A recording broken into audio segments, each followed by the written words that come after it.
I mean, I'm sure it works with AirPods, Sure. but I know for a fact it's a specific feature for hearing aids, and it's intended to be a remote microphone Wow. to use in environments like lecture halls or in a meeting, but super secret spy stuff can happen with it. All anybody ever needs.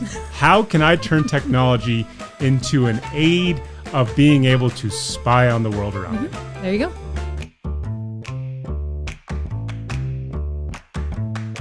Welcome to the Ask an Audiologist podcast, real audiology white papers written by real audiologists and explained to you by a real audiologist and a guy who isn't. Now here are your hosts, Dr. Ali Tressiter and Kevin Ziener. It's Monday, and that means another brand new episode of Ask an Audiologist. I'm Kevin Ziener. And I'm Dr. Ali Tressiter.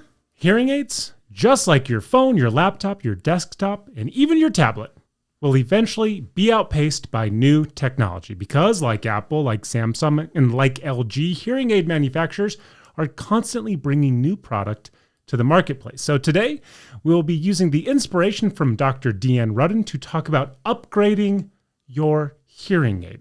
Is it fair for me to say that hearing aids are along the same lines as an iPhone or a tablet or a desktop or a smart TV, in that every 2-3 years, there's something new that comes to the marketplace that kind of outshines maybe a piece of technology that somebody's wearing? Absolutely. So there are always, improvements being made over time. And when I think about iPhone or when I think about Samsung, I think there's a big draw to always have the newest, latest thing.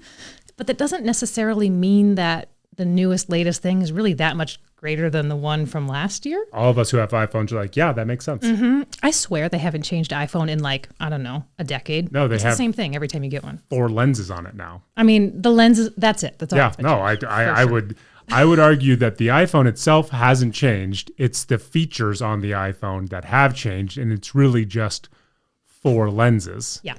Now, welcome to our new podcast. iPhones. Exactly. And why we don't like them, but Yes. yet continue to buy them. But we still have them. So when you look at those improvements, I kind of want to say that hearing aids are the same. Like if you bought hearing aids last year, the hearing aids that come out this year are probably not that big of an improvement. Fair.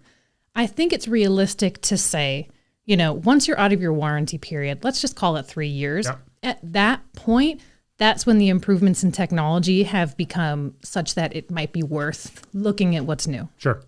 But that makes sense to me because I don't know anybody who's like jonesing. Maybe like 10 years ago, people were jonesing for the new thing, right? But all of us are now eligible for upgrades after 2 years. So even the manufacturers are looking at us and being like, nothing we're really doing within 365 days is that much better. But if you give us a minimum of 2 years, we can at least tantalize you a little bit. For sure. Same thing with hearing aids. I mean, it takes time to do the research to make true impactful upgrades in the technology to really impact the end user, the patient. So if we acknowledge that the technology is maybe best 2 or 3 years out, what are some other reasons people might want to say, hey, I like my hearing aid, but I don't necessarily know that it's the right hearing aid for me anymore? So over the course of 3 years, your hearing can really change significantly. And so if you find that the hearing aids that you got 3, 4, 5 years ago, they maybe don't make things as clear as they used to be, or things sound a little bit more muffled, or you're asking what a little bit more, might be a good time to go back to your audiologist and say, hey, is this a change in my hearing? Are these hearing aids still appropriate for this change in hearing? Because different hearing aids are not appropriate for certain types of hearing loss. Sure. So I think that's actually a good point, and we'll continue to stay on topic, but my follow-up question is, even though you now have hearing aids, right, which are addressing your hearing loss, those hearing aids do not stop hearing loss, right? So it's Correct. important to remember that, hey, this thing is now able to help you hear again, which is awesome, but there can still be erosion to your hearing overall. Correct. And that's very common with aging. Sure. Is that, just over time, the hearing continues to go down. But I'm actually glad you brought that up because it brings up another thing that I hear often, that I hear when it comes to glasses. People will say, hey, are hearing aids like glasses where if I put them on, I'm making my eyes or my ears essentially weaker because I'm assisting them? Good question. That is not the case. Got it. So you will not make your ears weaker. You will not make your hearing loss, kind of speed up. It is only going to benefit you. Got it. Yeah. Then the other thing that I imagine is a big change is kind of like a overall lifestyle, meaning, hey, maybe you were far more active when you got your first set of hearing aids, and you were outside more, you were cycling more, you were running more, whatever. And now just over the course of life, you don't do as much. And so there are certain hearing aids that are geared towards that lifestyle. And then there are better hearing aids geared towards a more sedentary lifestyle. So kind of being honest with yourself, saying, I don't really do the same stuff that I used to do anymore. And now I need a hearing aid that reflects that. Sure. I mean, I don't know if I would say that. I think we have to look at listening needs, right? Sure. And so if your listening needs are changing over time, if your listening needs 5 years ago were more significant, you were out doing more, and your listening needs now are, you don't really leave the house too much, you watch the TV, it could be a different type of hearing aid that would be, better. But I wouldn't consider that too much of a driving force unless it was the opposite. If you were somebody who didn't leave the house much, and then all of a sudden you were like, oh my gosh, I can hear things. I want to go out. Yeah. As, hearing aids kind of progress and get better, they get better and better at noisy environments and complicated environments. And so that would be a really good case for looking at new hearing aids. Got it. Yeah. One of the other things that we had meant to touch on in a previous podcast, but we didn't, but which actually applies here, but when we talk about upgrading hearing aid technology, you had mentioned a microphone. I like an external microphone that somebody can speak into, and I'm not going to steal your shine. So feel free to elaborate on that bad boy. Well, let's start with, it didn't make it into the last podcast because I think that one just went we needed to play the game. Okay, the quiz was far more important than the microphone. The quiz took the whole thing off the rails. We knew we could eventually talk about the microphone, but I needed to play the quiz, which lasted for one question before Dr. Ali just went on a tirade. Let me just say, I hated it. Well, that's fair. You're the one person who did. Everybody else involved, me included, loved it. I hated it. So, microphone. Yes. This is something, the remote microphone has got to be probably one of my favorite accessories, favorite extra things. So if you're somebody who is really active, or you go to restaurants a lot, or I've had patients who are in sales, and so they're entertaining a lot and they're taking clients out to meals, or even if, you find yourself in a boardroom often and you are all sitting around a table and you're having trouble hearing someone, down the table. Sure. There is something called a remote microphone that essentially works similar to like this microphone in front of me, where I could say like, hey, this microphone, it's connected to my hearing aids. Let me give this to you. Let me you can put it on your lapel. You can put it in the center of the table. Cool.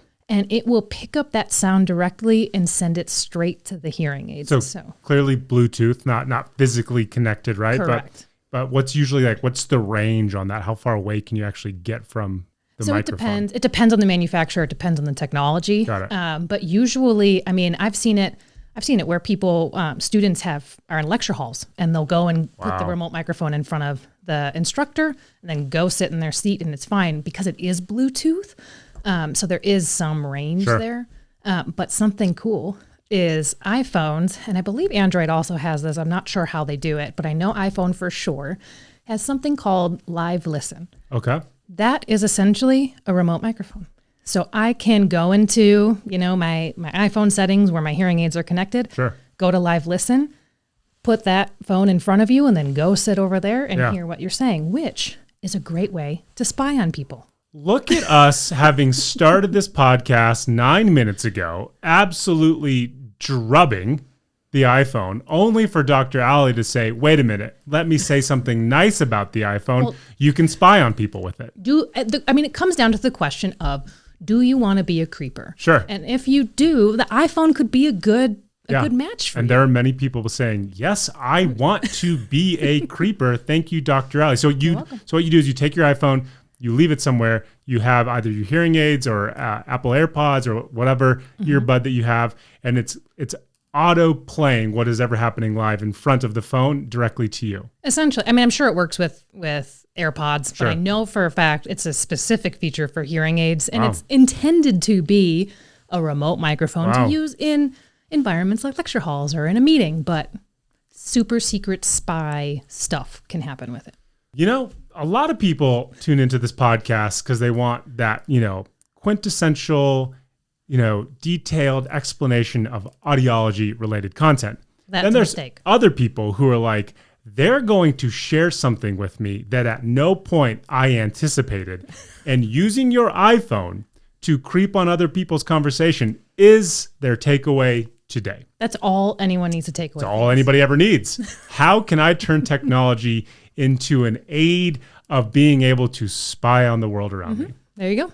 So if you find yourself in need of the latest and greatest cutting edge technology, especially when it helps you better interact with the world around you, make sure to schedule an appointment with your audiologist, or you can visit askanaudiologist.com and read this article and many others like it. Dr. Allie, thank you so much. Thank you, Kev. We'll see you guys next week. You can find more information at askanaudiologist.com, and you can follow us on all our social channels at Ask an Audiologist. The information provided on this podcast is for educational and entertainment purposes only and does not substitute for professional medical advice.